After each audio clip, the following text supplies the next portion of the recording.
Welcome to Data in Orbit, the Constellation podcast. I am Oksana, and alongside me is my co host, Rashad. In each episode, we talk to data leaders who are transforming industries by building data driven organizations. Let's launch.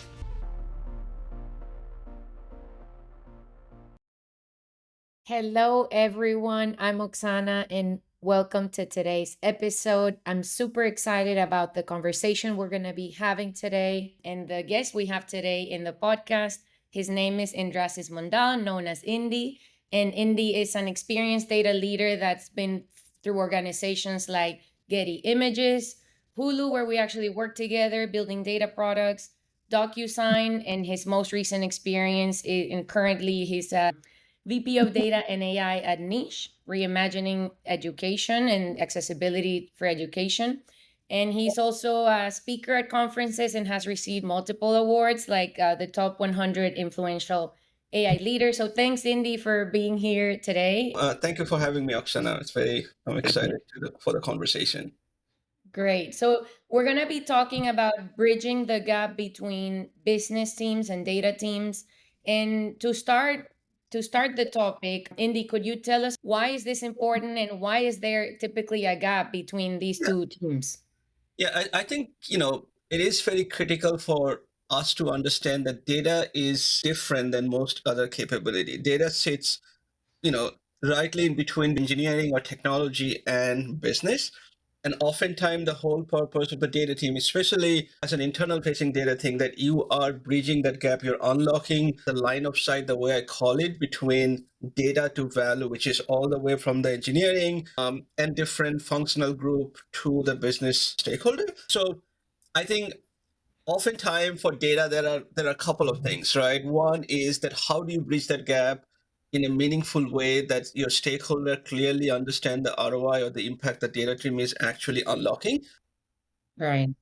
The second, I think it's the other important thing at the end of the day, data is also a very technical capability, right? That, you have to do a lot of technical work underneath in order to unlock the insight that the businesses care about. But data in general is also a little bit, the way I call it, not widely understood. People think everybody understands data because everyone who has ever worked on an Excel spreadsheet, they think like we know data, but data Yeah. oftentimes is a lot more complicated. So I think oftentimes what happens with the data team that you get into this place where the expectation doesn't really match the reality. And so I think that is one of the reasons why it is extremely critical for data team and the data leaders to be able to bridge that gap between like what's actually on the ground and the stakeholder expectation in a way that we are delivering value, aligning on expectation, and they can now understand the impact the data team is uncovering on a day-to-day basis, so that you can create that the loop of investment, support, and all of it.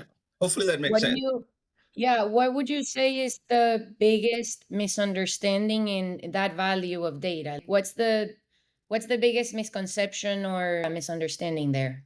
I think if you really think about data, and you and I worked on data teams closely, right?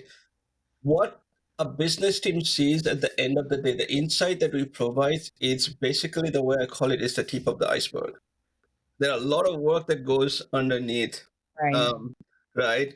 That goes all the way to even collecting the right data.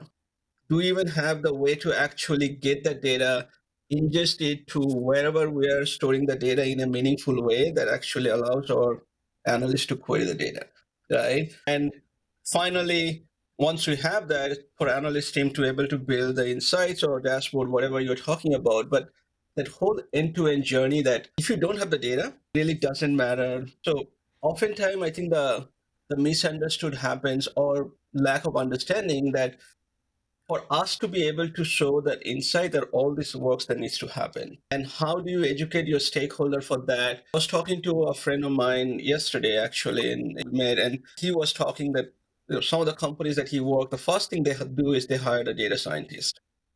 Mm, Right? And his recommendation was like, your first hire should be a data engineer. right. The Yeah. second hire should be an analyst, and then you hire the data scientist. Because if you hire a data scientist, either you're not utilizing that person through capability because he has to build all these pipelines, or he's not really good at building those. So you're not getting the maximum impact. And I personally have seen it throughout my 20 years now working with leadership. I think the hardest time for me when I'm doing annual planning or budgeting or anything like is to convince the leadership that why do we need data engineers, Yeah, yeah. right? And I wonder if the business is getting involved on that tip of the iceberg, as you said it, they have no visibility to, the end to end really, but just getting that last mile. And so maybe there were engagement from the beginning, there would be a different appreciation and understanding towards data. Yeah, I mean, I think this is where we as a data leader has a huge role to play. I think the tip of the iceberg is one of the most critical thing that the business care about and should care Needs. about, Yeah. right? And this is where I often tell, my team, like no one really cares about data besides us, right? What people do truly care about is the insight. So, there's two way you can actually go about building a data organization. One that always constantly focusing on this last mile and what's the impact to the business. And you can do a lot of those things very scrappy way and manual way and still provide the insights and use that impact as more like a snowball to get the support for rest of it. Right. Or I've seen data team, which often very unsuccessful, where it says, we need 6 months to build all these things. We need to build 6 months to build a data warehouse or data pipeline and come back to me after 6 months. Well, the problem with that mindset is data is very time sensitive. 6 months, the business has moved on.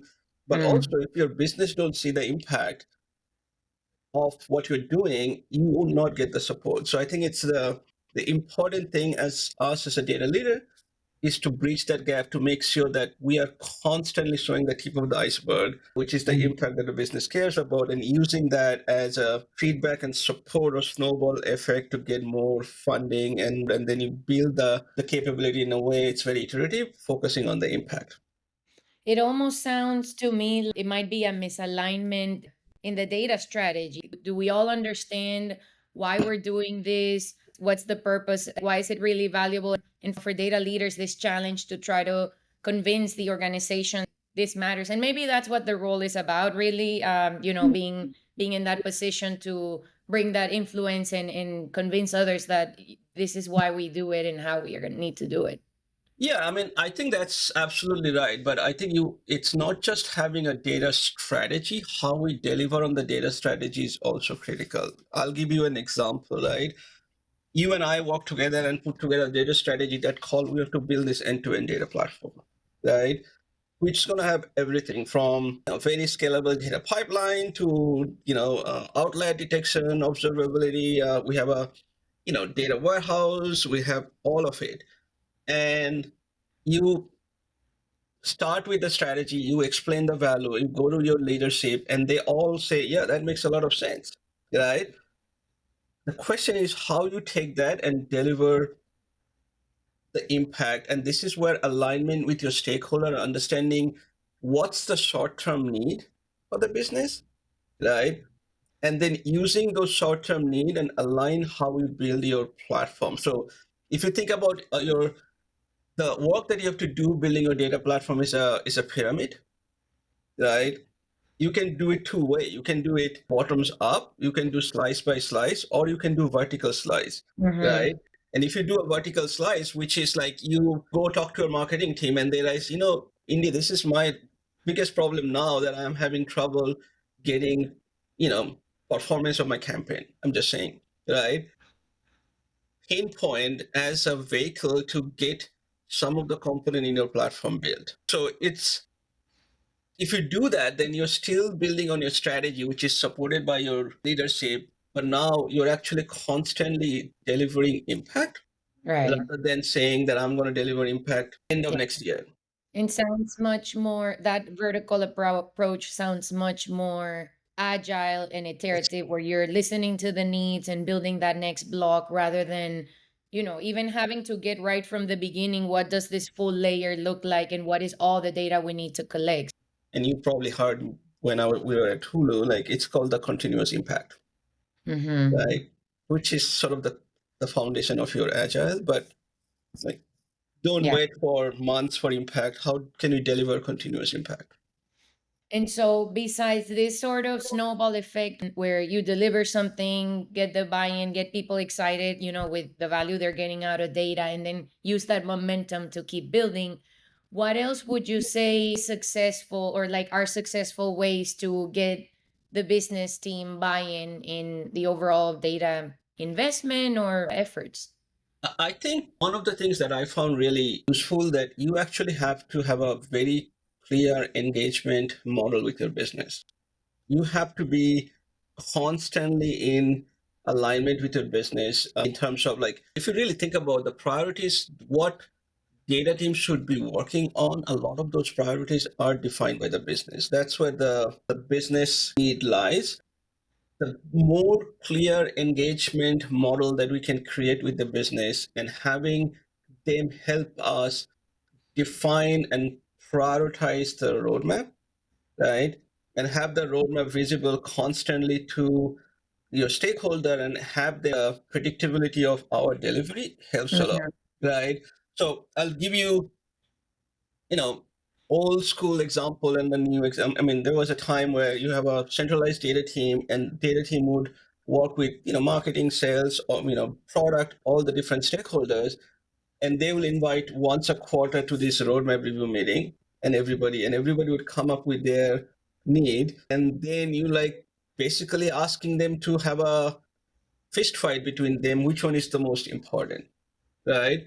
The problem is it's very hard. Like what is important to sales is extremely important for sales. And then if you compare what is important to sales to what is important to marketing, it's not a fair orange to orange, right? Or Comparison. apples to apples comparison. It's like more like an apples to orange. So I think one of the things that I've learned in the last, I would say, 7, 8 years is, can you create your data team in a way that have a dedicated focus to certain stakeholder group. So you have a working group, which is very similar to what we were doing at Hulu, right? We have Right. a cross-functional data team that works with marketing, and you have data scientist, analyst, data engineer, architect, all part of that. And we have a work stream lead that acts like a data product manager that is engaging with the stakeholder on a continuous basis. They're having the conversation, understanding their need in a regular basis rather than once every 3 months. And based on those conversations, roadmap is being built and modified, and we are making that visible to the stakeholder all the time. And they know exactly that we are focusing what's the most important thing for them, and they have the control to define priority. And I don't know if that makes sense. So I think that Yeah. is very, very critical, having that very tight engagement, prioritization, intake, planning with the stakeholder, and the visibility of for them to have a roadmap and also predictability of our delivery.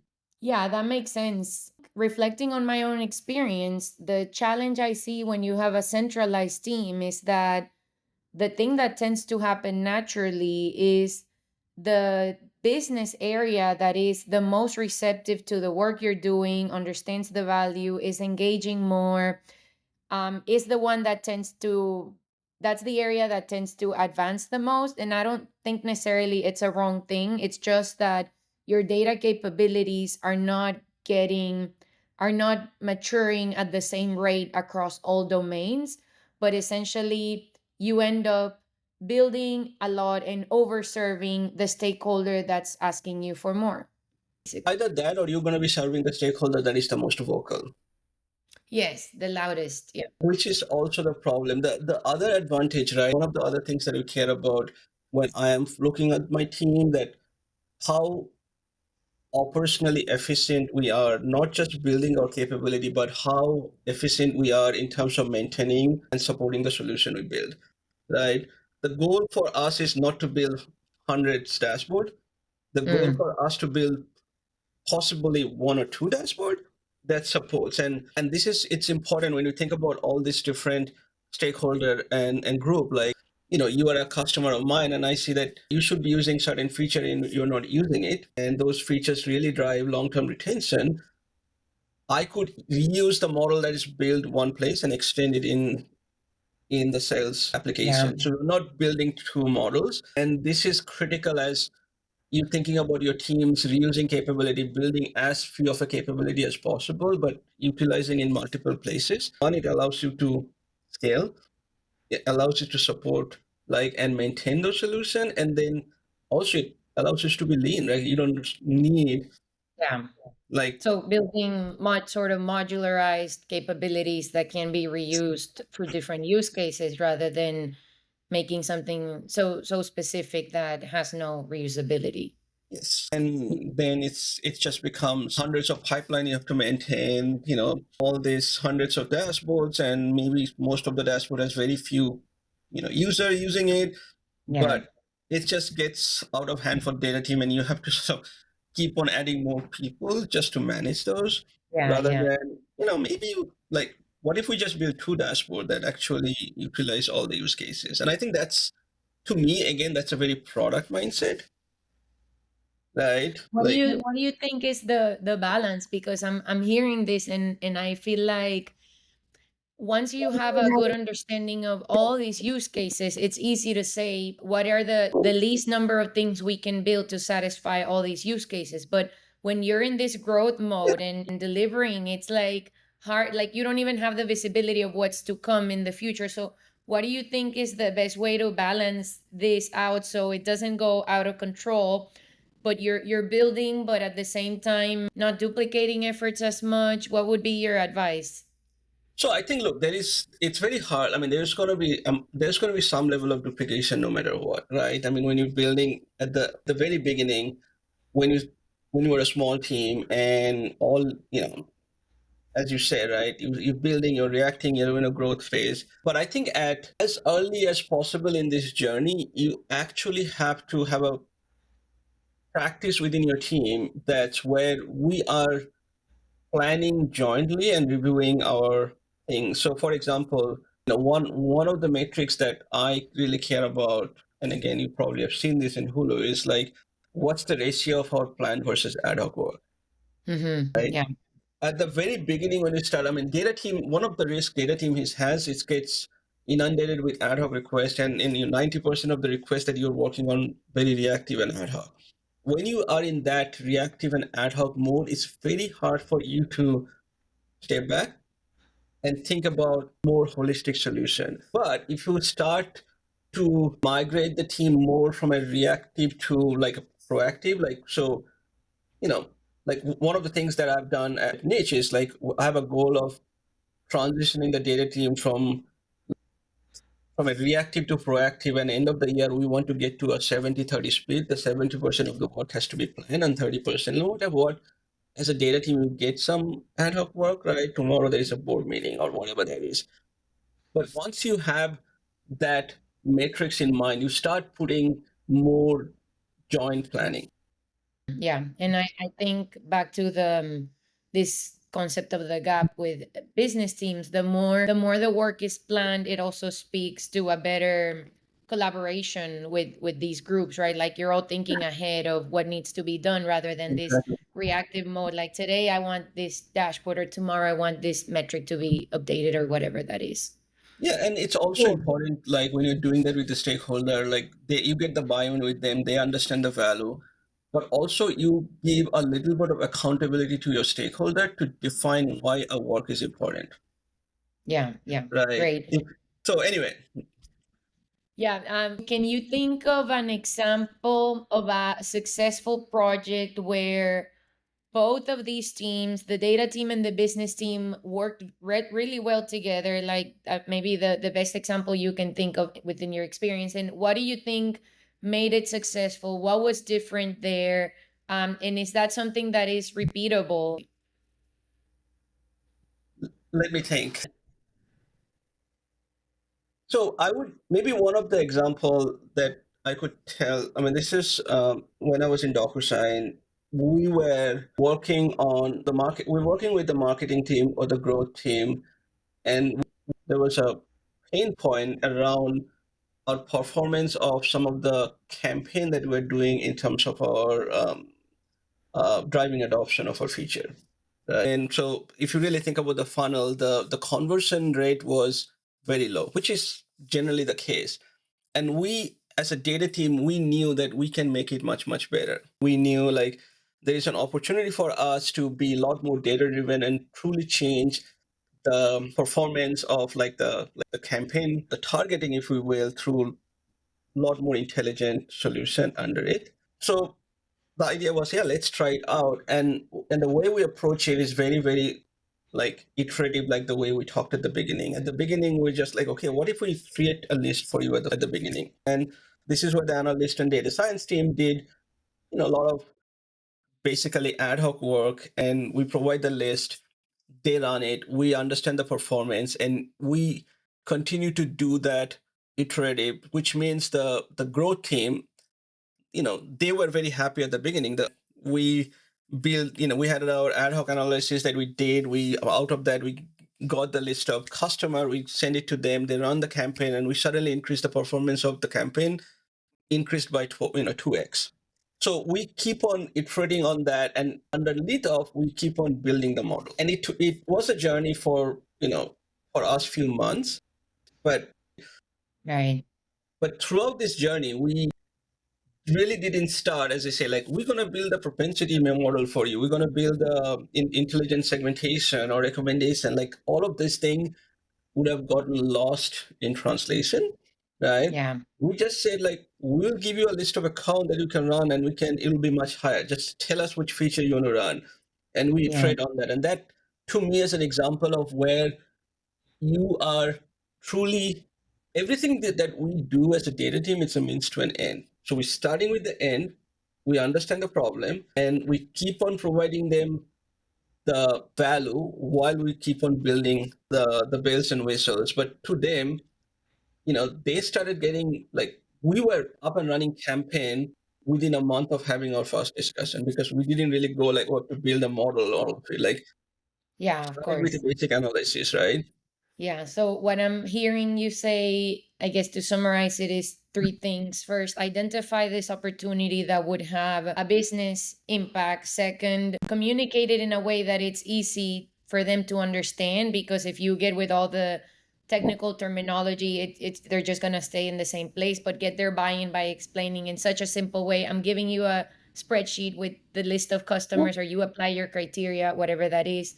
And then third, again, do it in iteration so that you continuously keep growing that, but it doesn't need to be the best version in the first try. Like show them something so they get the value, and then with that same thing you continue getting the buy-in to keep Yeah, and expanding and improving. I think that's absolutely, I mean, that is the, like, you got it right, right? I mean, if you're my stakeholder, I'm truly understanding what's the pain point you have, trying to Yeah. explain a solution to you that you understand. And that's what drive adoption of anything that we build. It has to be for you as a customer. It has to be almost so simple for you that if we bore you with technical details, you don't really care about how it is made, right? If we're talking Yeah. about sausage, you care about how it tastes, not how it's being made, right? Yeah. Yeah. How it works and how you get to it. Yeah. And then constantly, right? I think this is something, another thing care about is like, how do you know, like, we have to constantly get feedback from your stakeholder, because the solution that you build has to be like, you don't really know whether it's the right solution unless you get the feedback. And the sooner you get to your customer or stakeholder and let them tell you, like, is it right or not? This is the whole concept of experimentation, testing, and all of it, right? You have to do that with data as well. Like, maybe I'll get to you in two sprint or 2 weeks, whatever and you tell me, Indy, this is not working. We find it, and then finally we'll have a solution. But we're not really trying to build this utopian solution that takes 6 months from day one. Yeah, yeah, great. I guess to close on this topic, what advice would you have for leaders that are struggling to improve that collaboration and communication between their data teams and the corresponding business teams? I would say two things, right? The number one thing for a data team is to define the clear line of sight from data to value, and that unlocks sort of business impact. So we have to understand as a data leader, like everything that we do is enabling or making impact to the business. So let's start from there. But we all have our own experience. We know what good look like from a data architecture, data, but business is very contextual. So start not from the technologies, not from architecture, none of those. Starts from what is the critical thing that the business is struggling where data can make immediate impact. So Right? a clear understanding of the impact data can bring to that specific business. Yeah, right now, right? Try to identify one or two things that call them quick wins. If you're a new leader, you're coming to a place, you have a 100-day goal, like what quick wins you can deliver in 100 days that actually would have material impact to the business. It could be as simple as maybe it's just an analysis that your team has to do, or maybe they're struggling to get access to the matrix, which has already been defined, but they don't have. Like maybe it's a dashboard that, Yeah. all the core metrics in place, or maybe it's a product that is struggling with some sort of adoption. You come, prioritize, really understand what is the one that is in between. Whatever that is, identify one or two things that's going to unlock immediate impact, and then that's going to help you get established credibility of the data team, right? Hmm. And the second is how make sure that define a very clear engagement model with your stakeholder. And the engagement model cannot be like you all come to this one meeting and we're gonna fight out whose priority is more important, but and more of an individual approach to each stakeholder group and truly understand how they work and create an engagement model that aligns to them. Hmm. One of the things I always do with the product team, make sure that the data roadmap is for product is in sync with the product roadmap. Very simple, right? Because if we are building something that is on not on the next 3 months roadmap and it's in our 3 months roadmap, you know, there might be some that is a little bit longer horizon strategic work, but a lot of those has to align very closely to the product roadmap. So I think creating that clear engagement model that actually aligns to the culture that you are now in the company and Hmm. the different team, and make sure that they understand that they feel like they are truly your customer and you are listening to them. I think if you do these two things, have a strong feeling that you get the support from the different stakeholder group, but also from the leadership because they're going to start seeing the impact. Yeah, I love the part of the quick wins. I think it's you might think it's natural to start thinking of like, okay, what does the architecture need to look like in the technology and the tooling that we're going to use, but I love that we're focus on the quick wins to start getting the buy-in because yeah, it's a different mentality and it does get the buy-in quickly. Yeah. Yeah, and I think part of that I would say, don't worry about, oh, this is gonna, we're being scrappy. I think being scrappy is a good thing as a data team, as long as you understand how to think long term Improve it. strategically, right? Improve it, right? Like, don't worry about, oh, I'm gonna do this manually. How I'm gonna like this is gonna be. That's fine as long as you know, like, I'll just give you one last example. When I started at DocuSign, we had a huge amount of struggle to make some of the product telemetry data accessible to business because we have our server-side telemetry was built internally and it was not really a telemetry system. It was like a log collector. There was a lot of technical limitation and security limitation and political limitation of making that data flow to Snowflake, right? And I remember talking to the chief product officer, like they were struggling. They didn't know the how the adoption or the growth of a certain feature.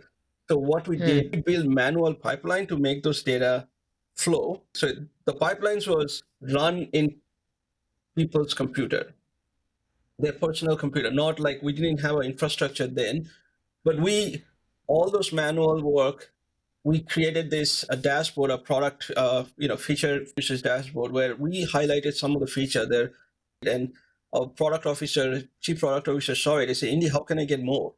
Like, how can I Hmm. get this to all the product, right? So we started with manual pipeline. It was we were refreshing those once a week, right? Because it's a lot of pipeline for us to do. Like we then hire a couple of contractors who job was to refresh those daily, and then we build this. So Yeah. eventually we had one of the most impactful like work that we have done is to making sure like every product and feature that get released, we have a complete visibility of their usage. We started doing things like what feature drives retention, right? All those work.